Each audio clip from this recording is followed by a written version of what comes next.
Boa noite, bem-vindos a mais uma edição do Arena do Marketing. Hoje nós vamos conversar com Mário de Andrea, presidente da ABAP, Associação das Agências de Publicidade do Brasil, e da Dentsu Brasil. Aqui comigo é o Paulo Cunha, coordenador do curso de Publicidade da SPM. Boa noite. Boa noite, muito obrigado. Mário, você assumiu a ABAP agora no meio do ano, e essa é uma diretoria que se caracteriza por ter muitos criativos, né? Enfim, tem uma diretoria de peso aí de muitos criativos na ativa.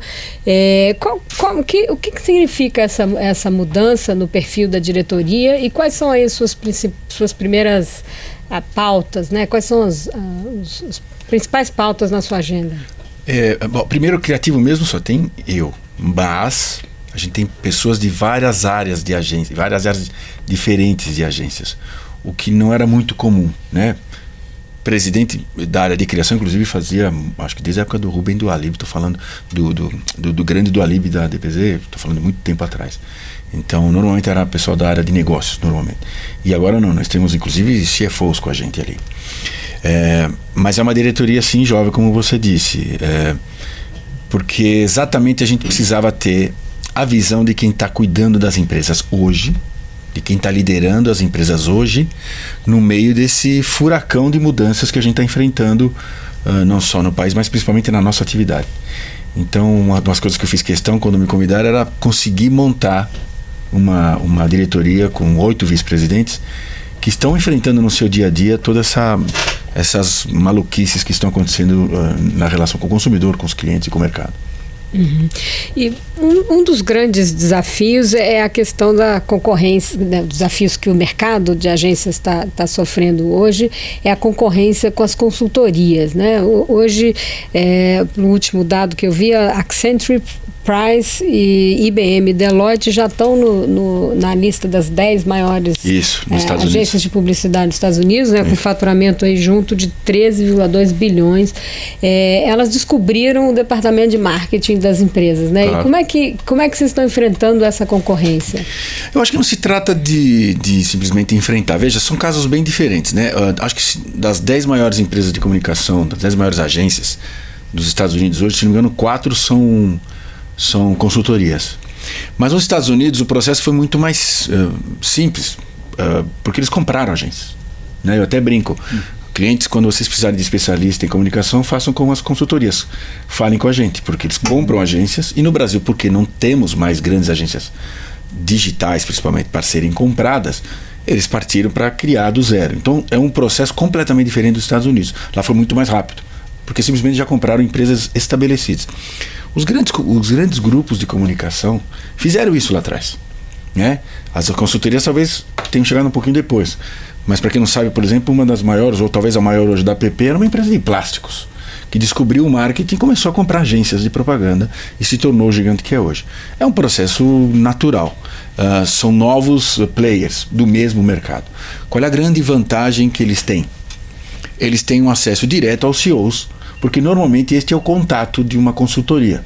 Ela fala com o líder da empresa que os contrata para prestar todo tipo de consultoria, né? Problemas na distribuição, no desenvolvimento de produto, na produção. E nós, agências, normalmente nos fixávamos na área de marketing e comunicação, na construção da marca. Essa é a nossa especialidade. Mas esse movimento já não é mais suficiente, independente das consultorias. Uma agência hoje, a palavra até atrapalha um pouco, porque parece que a gente é só um intermediário entre alguém e agência de mídia, né? Exato. Que é o que foi fundado a nossa atividade há 100 anos atrás, era quem vendia espaço de mídia. Outro momento, né? Só que as coisas mudaram bastante, principalmente nos últimos anos. Se você pensar no consumidor, os pontos de contato hoje são centenas durante um dia da vida do consumidor. Muitos deles não envolvem mídia. Então, nós não podemos ser simplesmente uma agência. Então você tem vários grupos, o meu inclusive fez isso, mas tem outros, comprando consultorias, ou seja, o movimento inverso. Sim. Ou contratando pessoas de consultoria, para a gente começar a desenvolver um trabalho muito mais amplo e mais, eu diria, aprofundado dentro do dia a dia de uma empresa. Mas as agências, enfim, num momento em que o mercado já está difícil, com a crise e tudo, é mais um player que não estava no jogo, sem dúvida. Mas você tem que enfrentar qualquer concorrência fazendo cada vez melhor o que você é especialista. E acho que ninguém entende de consumidor que nem nós. Isso é claro. Tanto é que as consultorias ou contratam pessoas da área ou compram empresas da área. Porque eles reconhecem. Nós temos uma empresa de consultoria enorme no nosso grupo, a Cozin Consultoria, que fala isso claramente. Que na hora de falar com as pessoas, a gente tem que falar com os especialistas. Somos nós.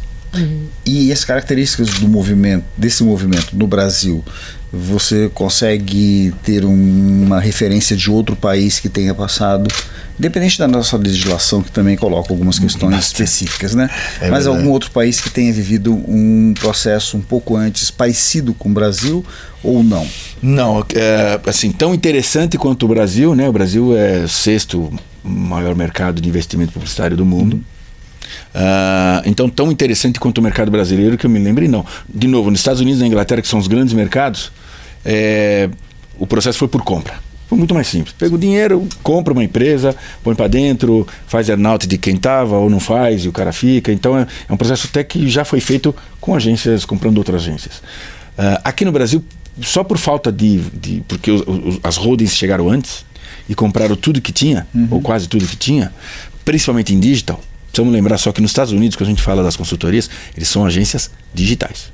Eles não têm, na sua grande maioria, nenhuma agência, o que a gente chama aqui no Brasil de full service ou creative offline agency. Quer dizer, uma agência que entende dos meios tradicionais. Eles não têm lá. Por uma série de incompatibilidades, eu acho até de modus operandi, né? Fica difícil para o consultor tentar planilhar o que a gente precisa fazer num comercial ou numa campanha de offline. É bem complicado. E acho que para eles é um negócio mais seguro, penso eu, e direto para o digital. Isso foi isso que eles fizeram lá. Aqui não tinha tanta agência grande digital para ser comprada, porque todas elas ou já foram compradas ou se tornaram, que é um outro processo, agências full service. Muitas agências no Brasil que eram 100% digitais não são mais. E as consultorias não costumam entrar em concorrências, que é o método tradicional de seleção. Boa, né? Que é o método tradicional de seleção de agências no Brasil. Quer dizer, como é que elas vão acabar entrando ou vai mudar esse modelo de concorrência? Eu acho que nós vamos ter, independente das consultorias, mas eu tenho certeza que isso vai nos ajudar. Duas coisas que vão nos ajudar com a entrada das consultorias. Primeiro, peça para uma consultoria fazer um projeto, entregá-lo, e aí depois você vai ver se quer aquele projeto ou não. Não há a menor possibilidade. Ele vai dizer como é que ele trabalha, quanto custa a hora homem, vai fazer o escopo do projeto, e aí se você quiser comprar, aí ele faz o projeto. Essa seria a vida normal. Para quem não sabe, vida de agência não é assim. Você é obrigado a apresentar uma campanha inteira numa concorrência, 90% das vezes não remunerada, e aí o cliente vai dizer para você se ele quer aquele teu projeto, que está pronto, basicamente, é só produzir o filme ou as peças. É um processo maluco, porém é um processo que existe quase que no mundo inteiro. Isso precisa mudar, por vários motivos. Primeiro, porque não é justo, né? A única coisa que eu tenho para vender, eu estou dando de graça. Então, como a BAP, a gente vai trabalhar em cima desse assunto em breve.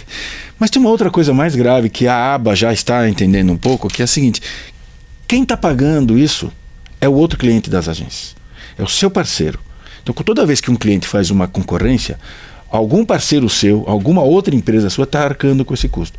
Porque as pessoas vão trabalhar. Está sendo mal atendida. Ou está tendo a sua equipe desviada durante um final de semana para fazer uma concorrência. O que não é saudável para ninguém, muito menos para ele. Então, isso não é justo com os próprios clientes. As consultorias não fazem isso. Mas vocês pretendem, junto com a Associação dos Anunciantes, acabar com as concorrências? Ou encontrar outros formatos. Acabar é impossível, mas eu vou dizer para você que já no Brasil hoje, mesmo sem a gente ter feito nada de verdade, já existem modelos de concorrência muito mais saudáveis, muito mais. Pouco tempo atrás eu vi uma que era basicamente um questionário e uma reunião, né? Um questionário enorme, mas era um questionário, nada mais do que isso. E uma reunião para entender e responder pessoalmente aquelas questões. Uma concorrência razoavelmente grande. Uma outra um outro modelo que vem sendo usado bastante no Brasil através de consultoria de concorrência é workshop entre a agência e o cliente. Passa um dia junto dentro de uma sala, joga um problema em cima da mesa. Claro, isso depois de algumas etapas, mas ninguém vai criar uma campanha, passar 30 dias trabalhando, não é assim. Então acho que já tem alguns modelos sendo bastante utilizados e muito mais saudáveis. Alguns países usam regras até mais simples. A Argentina, que a gente fala tanto que é um país um mercado menor que o nosso, grandes contas lá fazem concorrências, muitas delas pagam. Sim. E aí, o que acontece? Ele não vai convidar 10 agências, né? Porque o custo vai ficar sem graça.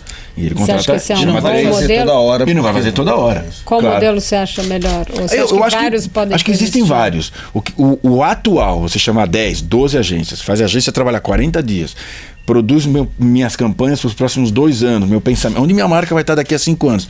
Cara, na boa.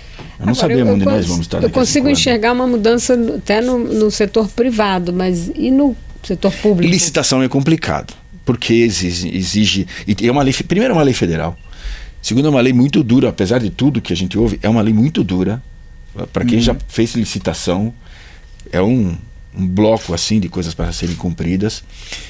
Por incrível que pareça, ela dá muito trabalho, mas a entrega técnica é bem limitada, inclusive com o número de peças. Então aquilo que acontece, por exemplo, em campanha privada, né? Fazer o show-off, né? Show. Então o cara pediu uma campanha de varejo de 3 meses, o cara leva a campanha para 5 anos. Porque isso na licitação porque você não pode fazer. Tem lá 20 peças. É 20, você não pode trazer 21 porque você está fora. Então, apesar do trabalho que uma licitação pública dá, e eu acho justificável, porque tem muita coisa em jogo ali, ela no final do dia o que você entrega não é tão grave assim. Uhum. E você acha que os anunciantes estão abertos a mudar esse modelo, os anunciantes privados? Eu acho que eu penso que sim. Hoje de manhã, por coincidência, teve um grande evento da ABA, eu fui convidado inclusive para falar. Fazia muito tempo que a ABA e a ABAP não estavam no mesmo palco dividindo os mesmos assuntos, que eu achei bastante saudável. E acho que há sim interesse por parte dos principalmente da área de marketing, a colocar um foco de protagonismo de novo no que a gente faz. E este foi a primeira grande bandeira que a gente colocou quando a gente assumiu a ABAP. Porque nos últimos 2 anos, talvez venha se discutindo muito a miudeza e a coisa do dia a dia, e acabou nos afastando daquilo que a gente faz de verdade, que é gerar riqueza. E esse país está precisando basicamente de crescimento e riqueza. Então, o marketing, nós temos muito mais em comum, agências e clientes, nós temos muito mais em comum, pontos em comum do que pontos divergentes, muito mais. Então, a hora que você olha para tudo isso, você fala assim, cara, a gente devia estar perdendo menos tempo em discutindo essas coisas e melhorando a parte boa que nos interessa. Sim. E acho que há essa predisposição, bem clara.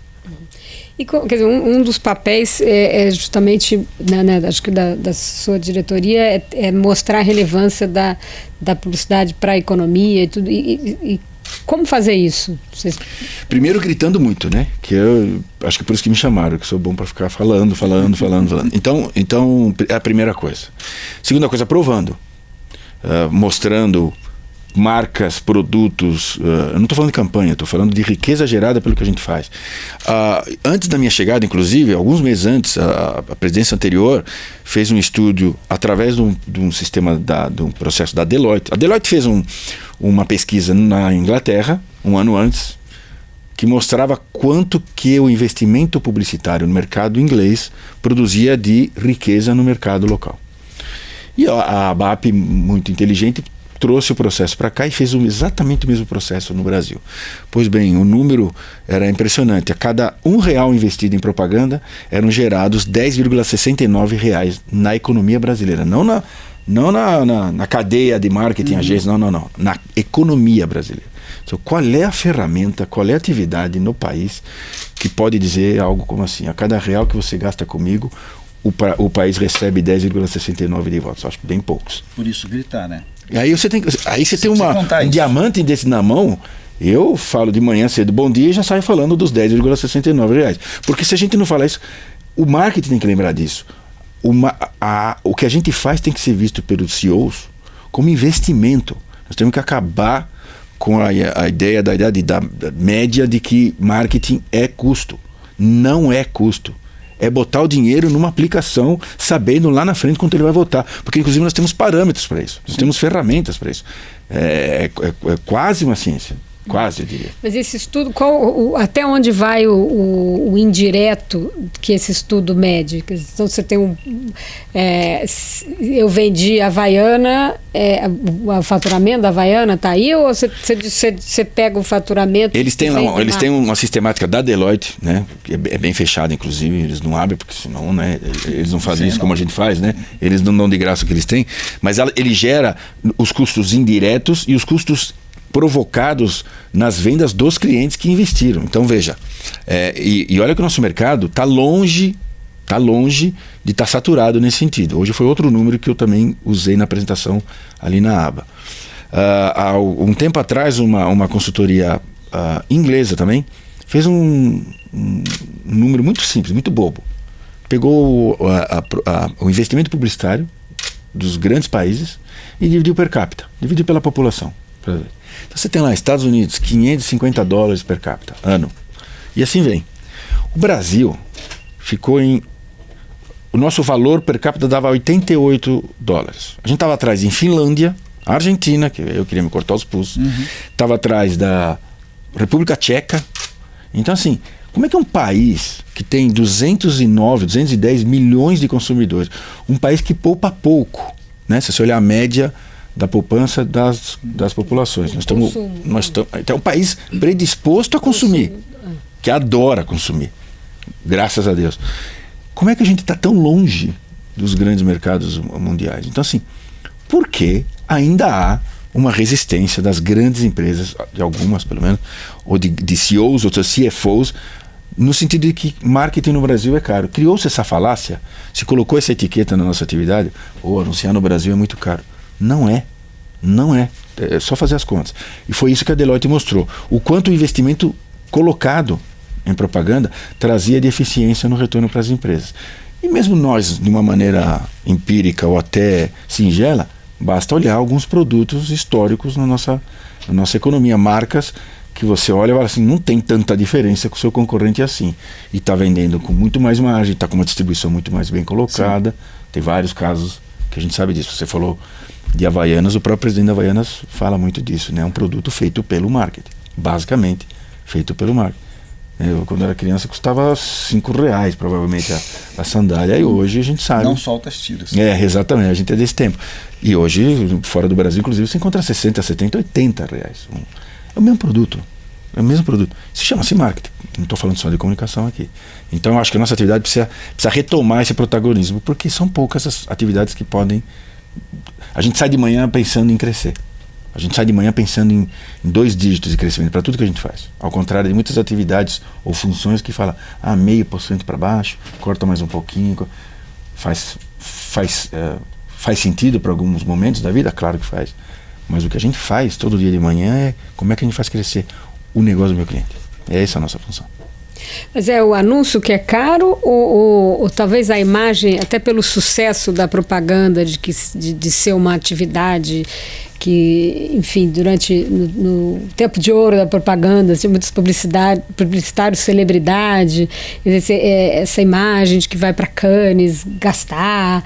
Você acha que esse glamour que foi muito tempo associado à propaganda, você acha que isso atrapalha? Claro que atrapalha, e se usou muito disso a favor também, vamos ser honestos aqui. Eu infelizmente não peguei essa época, mas se usou bastante. O que eu acho engraçado, eu tenho muitos amigos de outras atividades, né? Médicos, dentistas, eles têm mais prêmios que a gente. A quantidade de prêmio, convenção que Congresso tem, internacional. Eu tenho dentistas amigos. Bajula muitos médicos. Mas é natural, faz parte da... E olha, eu não tenho nada contra isso, porque assim, a nossa atividade, principalmente, ela é muito dura. Quem trabalha nisso sabe de verdade como ela é dura, principalmente nos... E aí você tem razão um pouco.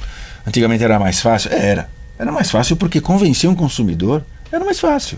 Você tinha 3, 4 pontos de contato, você fazia bem feito aquele trabalho, entregava, ia para casa ver o sucesso acontecer. Hoje o trabalho começa quando você põe a campanha na rua, primeira coisa, só começa. Segundo, hoje para você convencer um consumidor, você tem que entrar em contato com ele, vamos dizer, por baixo umas 15, 20 vezes, em momentos diferentes, com especificidades do veículo completamente diferentes. Sim. Então hoje... E tudo transmitindo O mesmo conceito. A mesma ideia central. Né? As boas campanhas assim. Deveriam ser assim. Eu vou dar um paralelo que todo mundo entenda. Antigamente o que a gente fazia era exposição. Fazia coisas bonitas, inteligentes, bem-humoradas, emocionantes, punha na parede e o cara entrava, o consumidor entrava, era convidado a entrar e ficar admirando a tua obra. Hoje o que a gente faz é arquitetura. O cara tem que andar, entrar, subir a escada, descer. Você tem que ver se a tomada está no lugar certo, porque só no papel não adianta, tem que funcionar. O cara tem que ter a experiência, interagir com a tua campanha. Cara, fazer arquitetura é mais difícil do que fazer galeria de arte, desculpa, porque você precisa ter noções de engenharia. Se você não sabe, você tem que ter um engenheiro do lado. Então é outra profissão. Não é pesquisa só prévia, é durante depois, se bobear depois. E tudo, o tempo todo. E de novo, aquela história de que a campanha entrou no ar, você está começando o trabalho. Porque você pode ter que mudar a campanha assim, 3 dias depois. Isso acontece bastante. É muito mais complicado. Para as agências, para os profissionais, é mais custosa. Claro que é mais complicada para o marketing também. Mas para quem gosta dessa adrenalina. Então acabou a história de ir embora cedo para casa ou sair com os amigos. Happy hour é um negócio que eu não consigo ver muita agência propaganda ultimamente, não. E nessa lógica de custos, quer dizer, não são as agências, não é o mercado que está criando formas de gerar mais custos. Pelo contrário, a gente tem um consumidor que está mais sofisticado na sua experiência, na sua experiência midiática. Profusão de mídia. Na profusão de espaços, de pontos de contato. Então, a gente tem que dar conta de todos eles. E lógico que isso tem um custo. Mais complicou, fica mais tempo, mais gente, mais dinheiro envolvido. E eu sempre falo, nossa atividade ela não cria tendência. Isso também é outra falácia. A publicidade criou a tendência dele. Não, a gente segue tendência. E quem cria a tendência é o consumidor. São as pessoas na rua. E vou te dizer que há um certo delay aí. A gente está sempre atrasado. Porque quando a gente nota, a coisa já está acontecendo. Já era assim. Com as redes sociais, claro, isso ficou muito mais potencializado e mais fácil de aferir. O dedo no pulso é mais rápido. Mas a verdade é que a gente está correndo atrás do consumidor o tempo todo. É assim.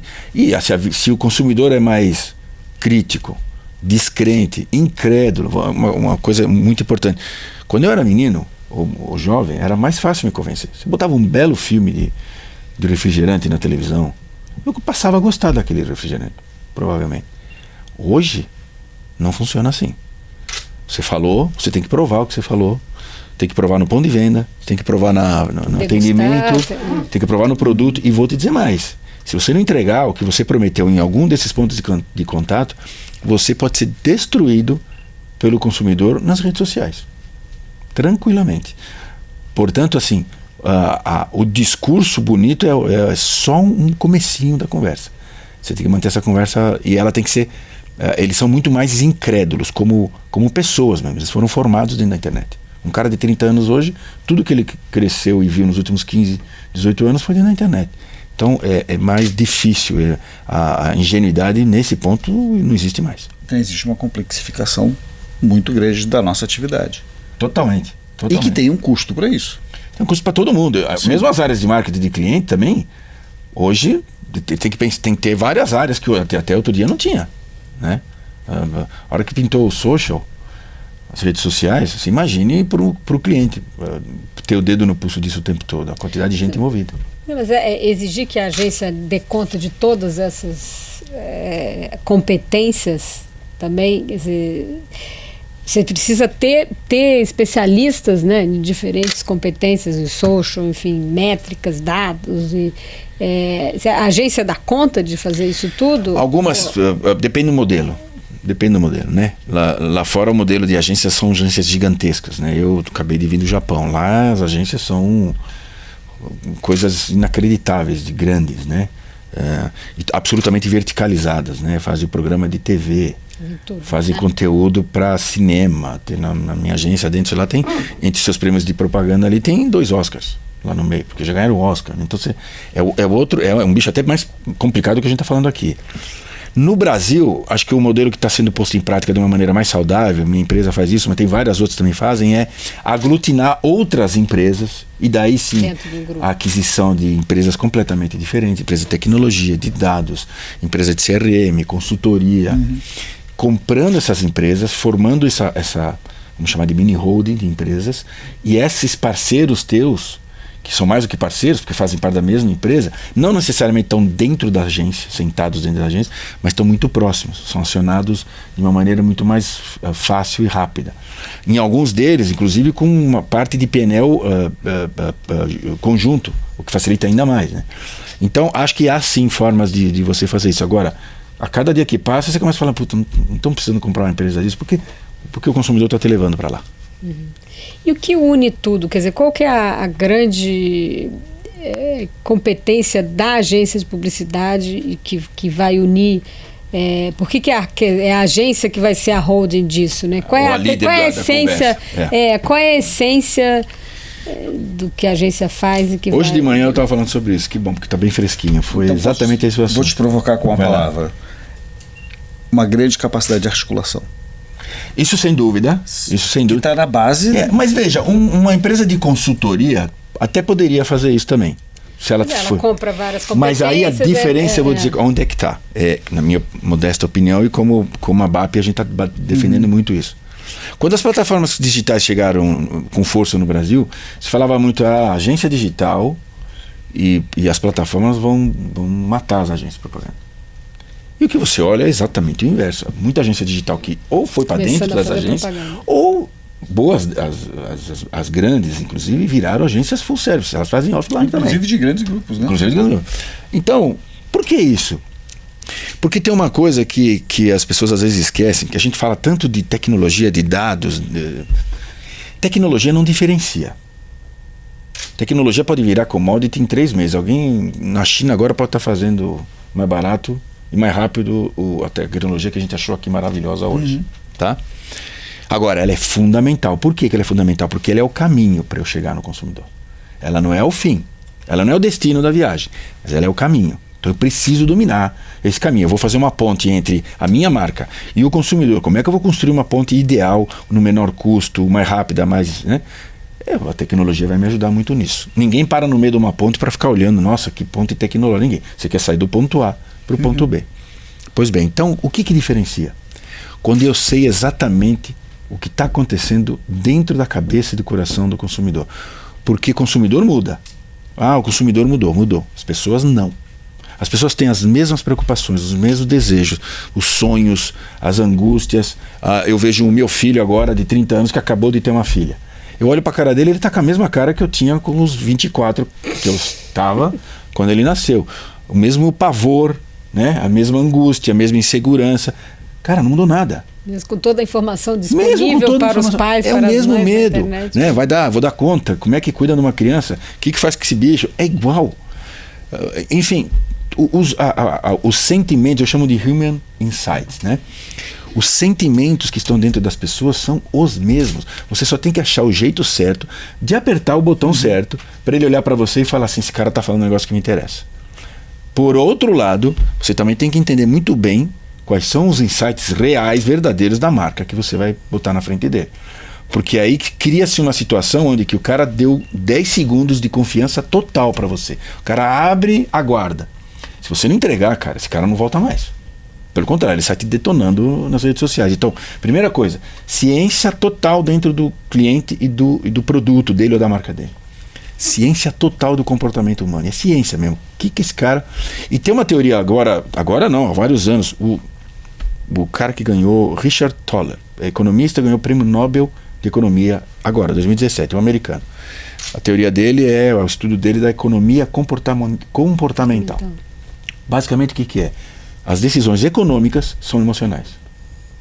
Simplesmente. O cara não decide um investimento usando o raciocínio. Ele usa a emoção. Ele usa o feeling para tomar decisões econômicas. Você imagina no dia a dia para comprar um carro, uma camisa. É absolutamente emocional.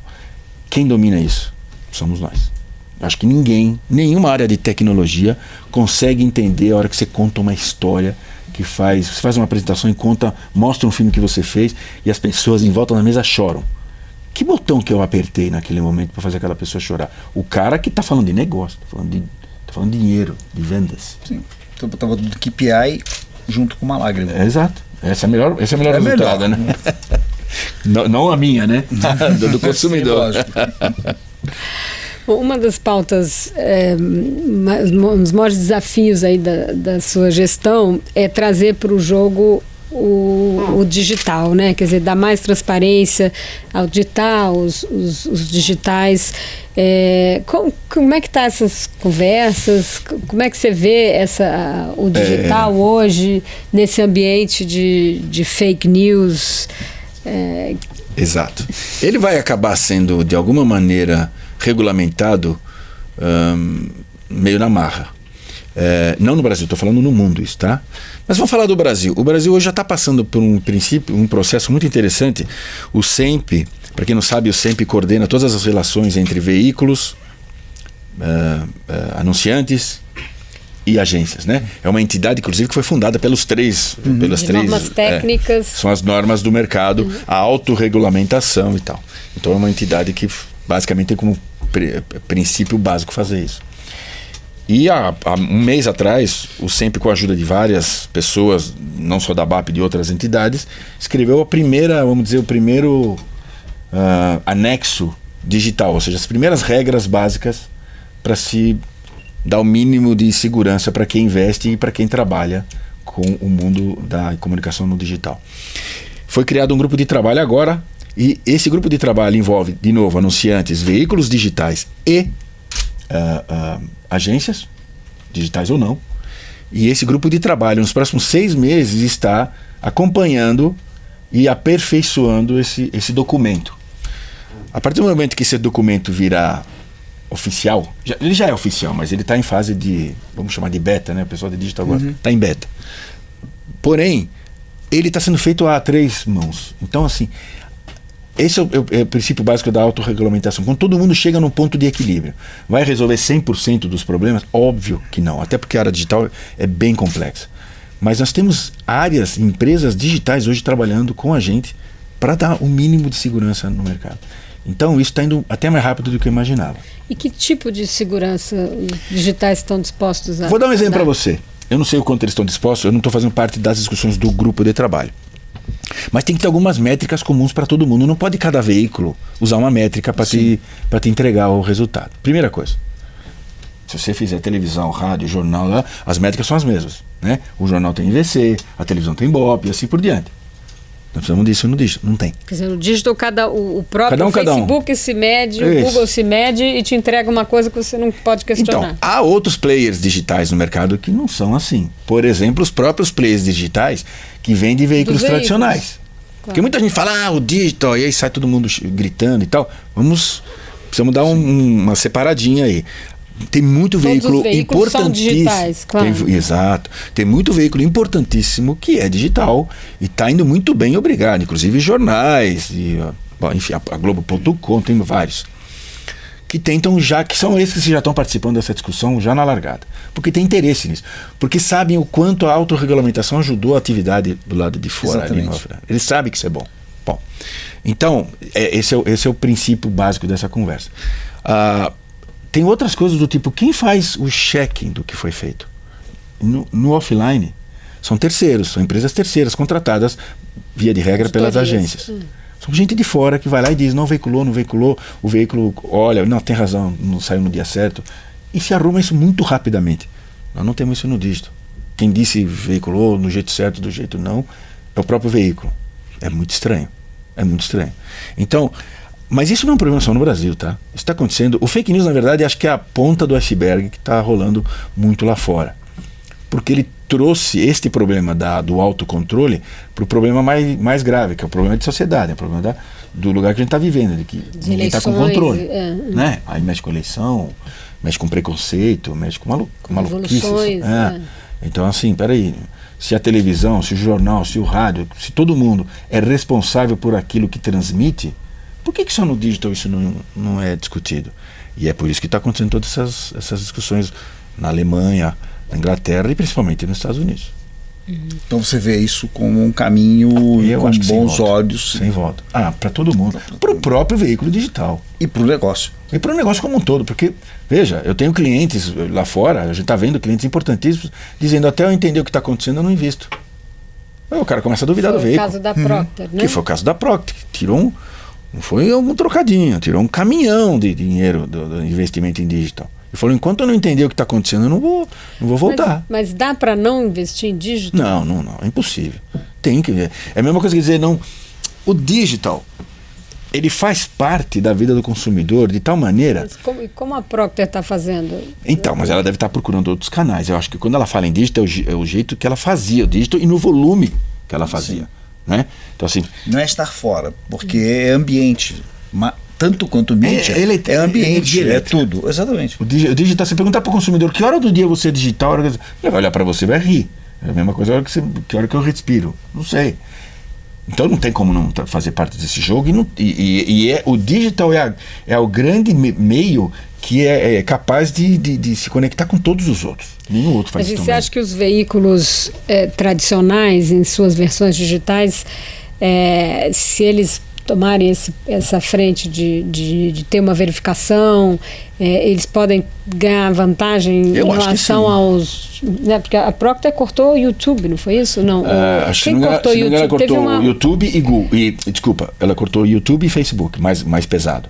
Não deve ter cortado o New York Times, por exemplo. Que provavelmente não. O New York Times, inclusive, é um belo case para a gente falar do renascimento da mídia tradicional através do digital. Né? Temos outros exemplos. Em rádio temos vários exemplos. Quando o digital, na verdade, para quem não sabe, o New York Times está aumentando absurdamente as suas assinaturas digitais num target entre 18 e 24 anos. Ou seja, exatamente o lugar que todo mundo dizia, não, essa molecada não vai mais ler jornal. Não é verdade. 2 dígitos, se não me engano, 18%. De um ano para o outro, cresceram as assinaturas entre 18 e 24 anos nos Estados Unidos. Por quê? Primeiro porque as pessoas começaram a entender que, peraí, notícia mesmo, fake news, eu preciso ter uma fonte fidedigna. Então, nos Estados Unidos, no caso, vou para o New York Times. Aqui, os jornais no Brasil estão começando a crescer 2 dígitos as suas assinaturas digitais todo ano. Todos eles, os grandes.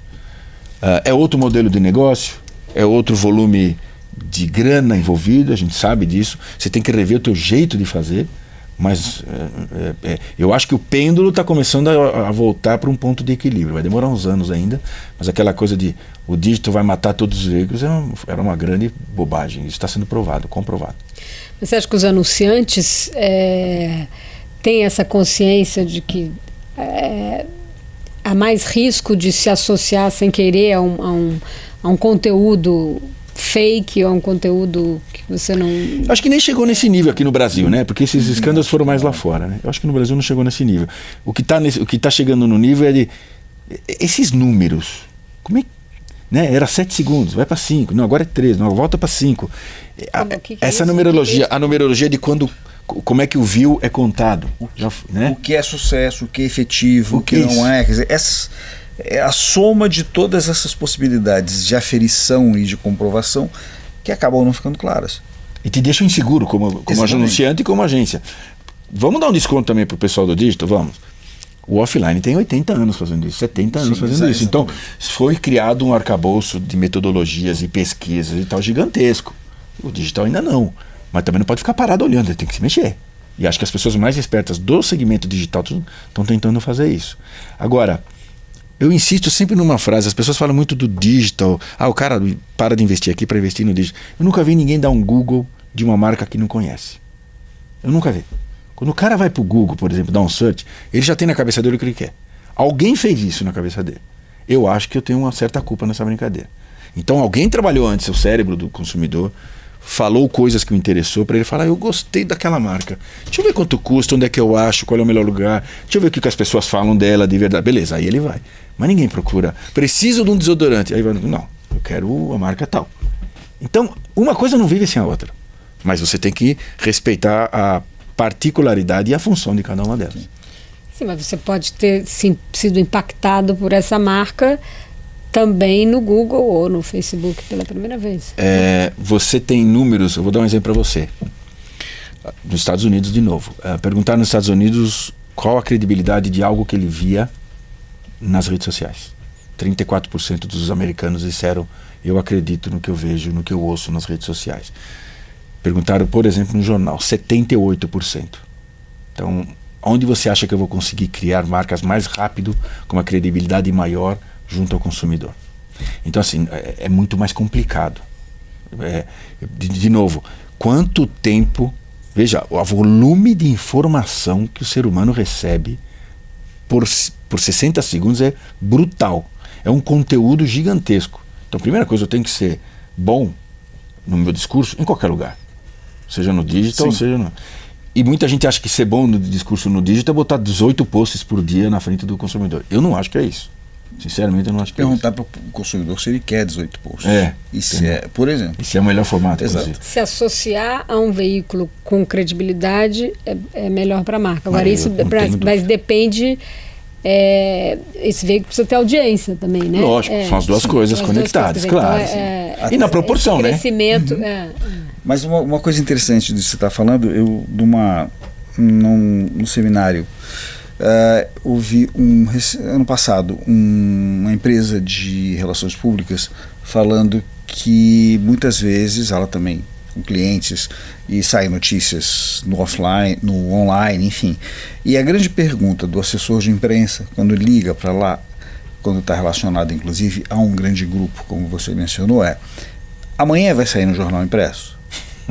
Porque o impacto pode ser medido porque se aquela notícia era importante o suficiente para estar no dia seguinte ocupando um espaço no papel. Porque a gente está jogando com comportamentos e com maneiras de enxergar e até com simbolismo, né? Construir. Tem uma figura de linguagem que uma vez fizeram para mim há muito tempo atrás e infelizmente eu não guardei o nome do técnico que fez isso. Era uma pessoa de digital. E eu estou falando de bastante tempo atrás. Em Nova York, a conversa era essa. Então o digital vai acabar com todos os veículos. E essa pessoa era digital. Ele era um líder de uma empresa digital. Estava um pouquinho antes da bolha de 99, 2000. Ele fala, todo dia eu ouço essa pergunta, e é uma pergunta boba, mas eu vou tentar explicar. Hoje, uma campanha é feita basicamente com a sua mão. Então aqui você tem o produto, a promessa de marca, e você precisa agarrar a atenção das pessoas. Então. E você tem vários dedos, né? Rádio, televisão, jornal, tá. Os dedos não são iguais, cada um tem uma função. Você pode até cortar um dedo, vai ficar mais difícil pegar o copo d'água, vai atrapalhar um pouco, mas você se vira. Mas o ideal é que a tua mão fique assim. Pois bem, o digital não é outro dedo. Não é um dedo maior que os outros. Ou não é, tira tudo e bota um dedão. Não é isso. Aí o cara falou assim, eu lembro disso até hoje. Quem tem criança em casa? Eu tinha filhos pequenos, né? Sabe aquela geleca colorida, aqueles brincos que vem nos potinhos e tal? Eu falei, meus filhos têm. Então pega uma geleca verde-limão, roxa. Pega aquela geleca, joga aqui em cima. Tua mão tá ali. Teus dedos estão ali, mas a hora que você jogou a geleca em cima, ficou mais legal, não ficou? Você ficou olhando, falou, os dedos estão juntos, mas não estão, tem um treco colorido no meio. É isso. Então, essa geleca é o digital. Ele não é outro veículo, pura e simplesmente, ele é um treco que vai estar em tudo. Ele não está separado. Eu gosto da palavra ambiente, ele é um ambiente, ele é um contexto. É isso.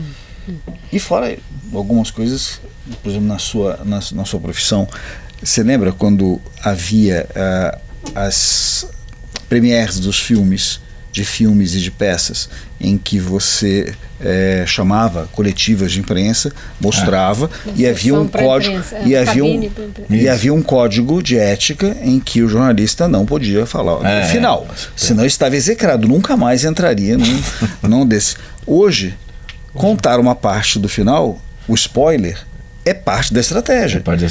Por causa dessa rapidez e por causa de uma experiência que esse consumidor também passou a ter como parte. Que veio com o digital. Exatamente. Então tem contribuições muito positivas, né? Inclusive no nosso fazer comunicação.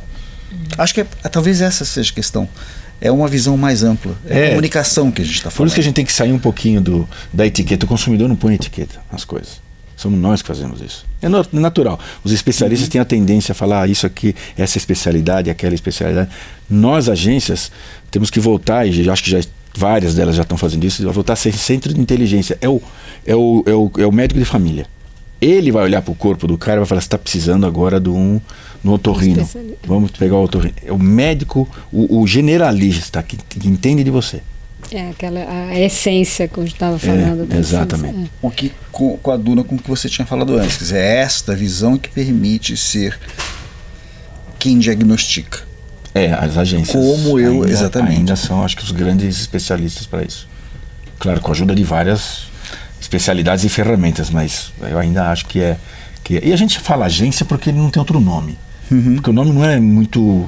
Não faz muito mais sentido, mas é um nome usado no mundo inteiro, então Não vamos ser nós que vamos inventar outra jabuticaba, deixa como está, né? Já tem nome de Já, mudança. né?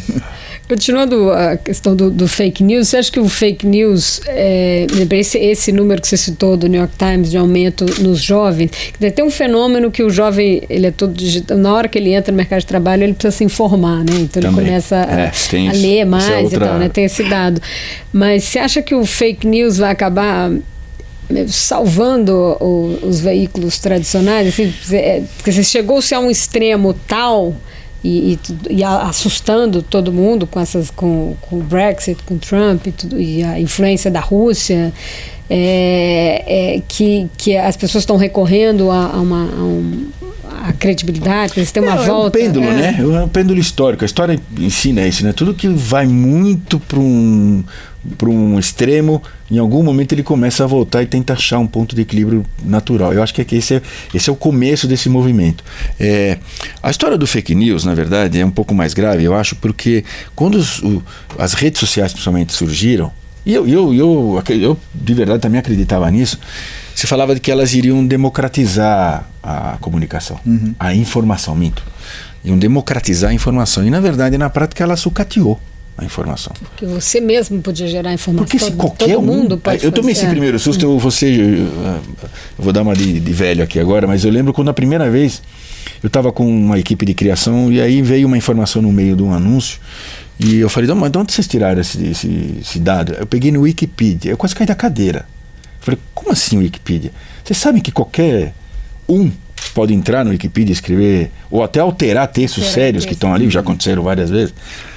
Então, aí eu comecei a me assustar com essa dependência, por causa da praticidade e tal, de eu ir em dar uma googada ou dar uma entrada num site, pum, tá aí a informação. Eles acabaram sucateando a informação, porque a informação sempre foi baseada em, óbvio, uma curadoria, tem um editor, né? Claro, tem uma marca por trás, e uma marca que está lá para ficar 200 anos, 100 anos, não é para ganhar dinheiro hoje e ir embora, né? Os grandes veículos de comunicação foram pensados assim, né? Inclusive, por isso que vários deles eram fundados por famílias e eram passados de pai para filho, isso no mundo inteiro, né? Era um negócio de família que durava 100 anos, 3 gerações, porque não era para ir embora, vamos ganhar dinheiro e depois vamos embora para o Havaí, nunca teve isso. E aí essa pressa de sucesso e ao mesmo tempo de obtenção de informação acabou sucateando a informação. E aí criou uma série de problemas até para jornais, revistas, a gente sabe. Como é que eu mantenho como é que eu mantenho isso e tal. Jornalismo com então eu acho que acabou sucateando não só a qualidade, mas acabou sucateando onde eu poderia ter qualidade. E acho que isso começa a explicar um pouquinho a volta, porque eu acho que as pessoas, eu tenho uma filha de 13 anos, hoje ela já sabe, esse negócio aí isso aí deve ser fake news, já virou expressão, né? Isso é fake. Não é possível. Às vezes até é verdade, porque é tão absurda a notícia que você fala, não é possível. Mas aí a pessoa vai atrás. Porque as pessoas estão aprendendo a parar de simplesmente passar para frente uma informação que elas não sabem de onde está vindo. Então acho que o fake news vai acabar assim ajudando a normatizar, ou a valorizar a verdadeira notícia, a fonte verdadeira. Muita gente fala assim, mas toda informação tem um viés. Claro que tem, mas a pessoa sabe qual é o viés, de quem é. Combina, né? Eu sei quem é o cara, eu sei qual é a marca que tá, é aquela família, eu já sei, o cara não gosta disso, mas tô lá, ninguém tá me enganando, né? Qualquer veículo é assim. Vem do além, vem uma notícia e eu saio falando, uma loucura completa. No começo parecia uma brincadeira de criança.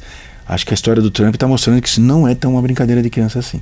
A história da Rússia... Nossa, vocês devem ter visto o Senado ali, o Congresso americano, entrevistando os representantes das redes sociais. Como é que vocês são tão bons de números e identificar consumidor? 2 pontos, um senador muito engraçado. Até depois descobri que ele era comediante. Virou senador, mas era comediante. Ele falou pro cara, vou dar 2 pontos para você. Ponto A, anúncios políticos nos Estados Unidos. Ponto B, pago em rublos. Vocês não juntaram essas 2 pontas? Quantos gênios são necessários para achar isso estranho, né? Então, enfim, é que a rapidez do vamos faturar, isso pode acabar com qualquer empresa, não é?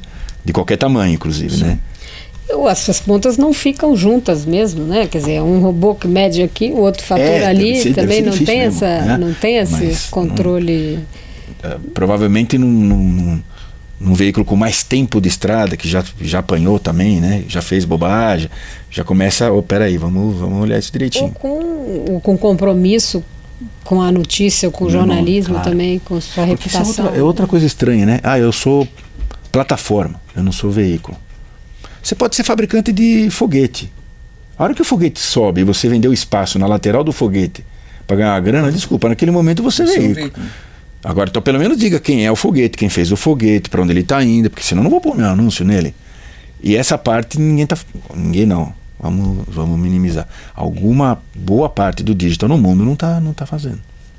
Mas aí, só que o recurso, as verbas publicitárias vão todas para boa parte, grande parte foram. E como acho que o pêndulo está mudando em termos de consumidor. Não, o do consumidor tá entendendo o que é fake, que eu preciso achar uma notícia com credibilidade.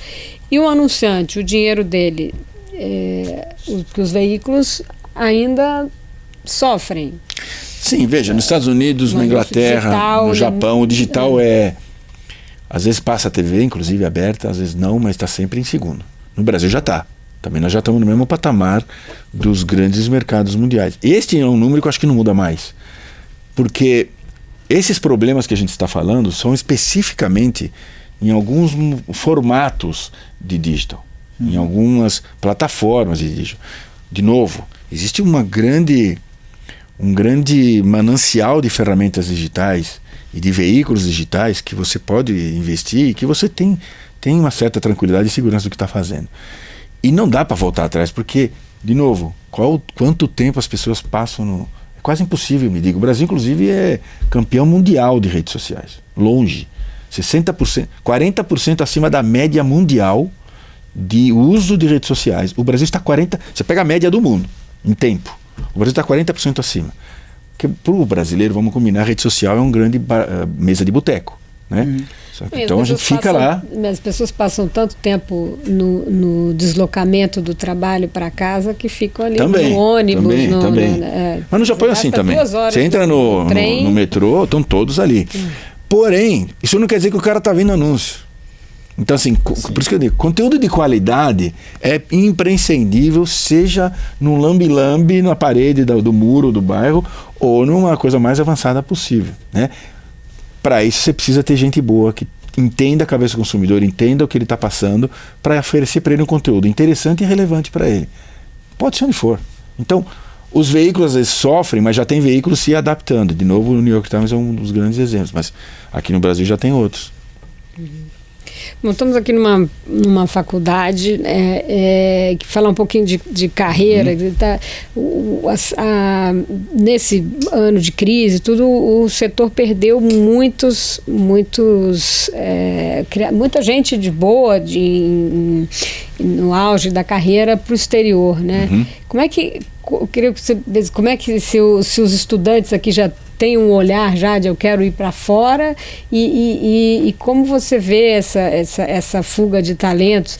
A gente, no último Festival de Cannes, foi surpreendente a quantidade de leões que o Brasil ganhou para fora, né? Trabalhando em outras... brasileiros que estavam no exterior conquistaram 5 de 24 Grand Prix foram ganhos por brasileiros para morando, trabalhando em empresas no exterior. Que acabaram né? Quer dizer, foram nos últimos 2, 3 anos, enfim. Acho que pelo ponto de vista do estudante, quer dizer, vamos tentar entender uma questão que é global e contextual. Quer dizer, nós estamos falando de globalização, estamos falando de mundo mais próximo. As escolas estão trazendo temas há muitos anos, ou seja, estamos mais de décadas falando e aproximando e com tecnologia e com condições. Fácil, né? Então, o que era impossível quando a gente estava na faculdade, imagina assim, vamos fazer alguma coisa no exterior. Essa parte boa, né? Sim, ficou mais fácil. E ficou mais fácil com escalas. Tá? Então, está mais próximo. E também mais próximo até da inquietude que este jovem hoje traz, porque ele entende também que existem muitas oportunidades para ele. Quer dizer, quando nós fizemos faculdade, a gente dizia, olha, você vai fazer a faculdade de propaganda para trabalhar em agência de propaganda. Hoje você vai trabalhar... No Brasil, no Brasil, imagina. E no claro, Brasil. Brasileira. Hoje você faz uma faculdade de comunicação ou de propaganda, como a gente queira chamar, para trabalhar em empresas de comunicação. Onde a agência, a consultoria, como você falou, uma empresa especializada, um suporte de digital, outra de conteúdo, até mesmo, imagina... Quando nós, há 20 anos atrás, líamos que um executivo de carreira da área de criação ia para uma produtora, a gente falava downsizing. Exato. Hoje, nossa, pelo contrário. Posso dar um exemplo melhor. que aconteceu essa semana? O diretor de criação da Young Rubrica de Miami, um brasileiro do Rio, André Félix, saiu. Foi nosso professor aqui. Então, ele foi contratado pela Disney. Começou essa semana, está mudando para trabalhar na Disney agora, essa semana. Está sendo o diretor de criatividade e de conteúdo da Disney. Era um cara de agência. Sim. Né? Ir para fora hoje faz parte do cardápio de opções. Tá? Agora, tem N possibilidades e tem N riscos e N impactos, como você, quem vai. como você também já colocou outro, recentemente, inclusive, em entrevistas que você deu. E qual o impacto no mercado dessa fuga de talentos? Então, veja. Isso é um dano... um dano... Cria uma lacuna, né? Principalmente porque esta leva... Né? Houve uma grande diáspora, vamos chamar assim, comecinho dos anos 2000, e era um cara mais jovem, como eu chamava do redator mochileiro. O cara estava 26, 27. Não lembra aquela de Portugal no final dos anos 80? Teve Portugal também. No final dos anos 80. Teve uma leva enorme que foi para Portugal. Mas aí era o país que puxava por causa da língua e tal. E aí parecia mais fácil. Não vou dizer que não é que era, porque não é verdade. Mas enfim. Em 2000, teve uma leva de jovens, 26, 27, que tinham lá seus 3 anos de profissão, no máximo. Falaram assim, eu vou para fora. Não tenho nada. Minha mochila, 2 sandálias havaianas, estou resolvido. Ficava 5, 6, 7, 8 anos para depois voltar. Ele ia com o pensamento de voltar, sozinho muitas vezes. E foi bom até, porque eu lembro de ter pego alguns que eu perdi, inclusive depois voltaram. E claro, volta com uma bagagem, claro, óbvio. De repente o que está acontecendo agora são caras com família, 35 para 40, é diretor de criação ou quase na bica de virar diretor de criação. É um cara que foi formado aqui, é um cara que fez cases de sucesso aqui. Começou a aparecer em alguns festivais internacionais e os caras vêm aqui e pegam. Às vezes nem vêm pegar, às vezes eles vão atrás. Acabei de perder uma dupla de criação, marido e mulher, inclusive, eles trabalhavam comigo, que foram de Malicuia com o filho para Inglaterra. E ele já está trabalhando. Ele foi faz 2 meses, já está trabalhando. Foi sem emprego. Sem emprego. Aí que eu queria tocar no assunto um pouco mais delicado, que é a falta de horizonte que o país está dando, principalmente para os jovens pais. Isso é muito triste, que não tem a ver só com a nossa atividade.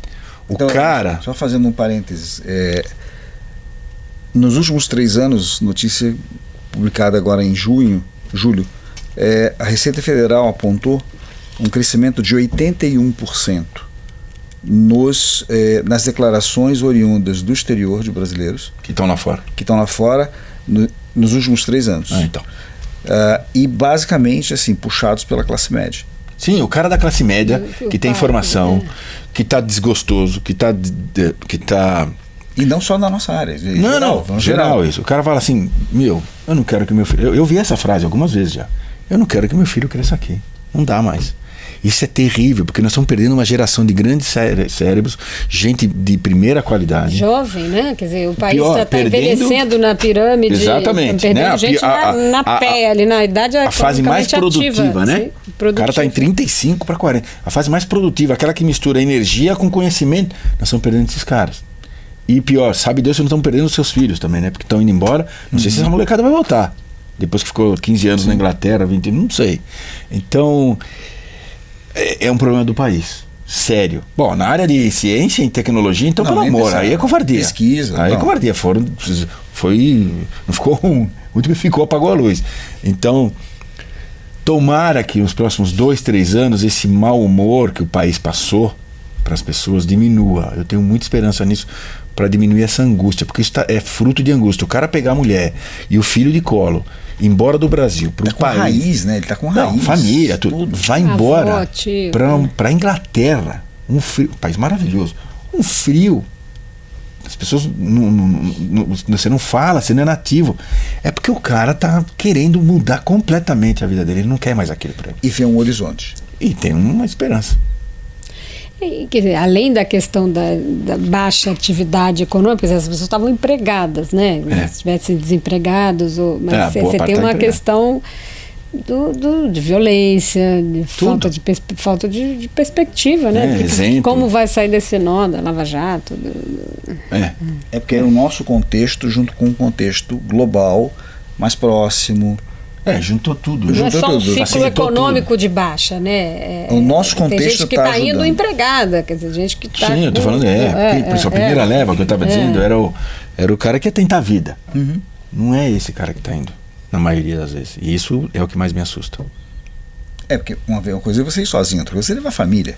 Não, e com a formação que ele já tem. Exato. O cara já está premiado, tem já patrimônio, tem casa, tem e tal. O cara larga tudo. Bom, não preciso falar muito. Meu filho mais velho fez isso. Tá morando lá em Portugal com a mulher. A filhinha foi embora.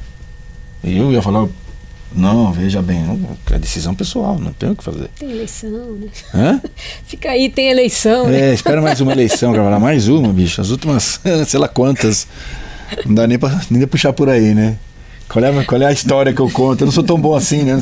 Posso contar boas histórias, mas milagre a gente não faz. Eu tenho uma hora que não dá. Tá ótimo, muito obrigada. Obrigado. Foi um grande prazer. Obrigado a você. Muito obrigado. Obrigado. Muito obrigado.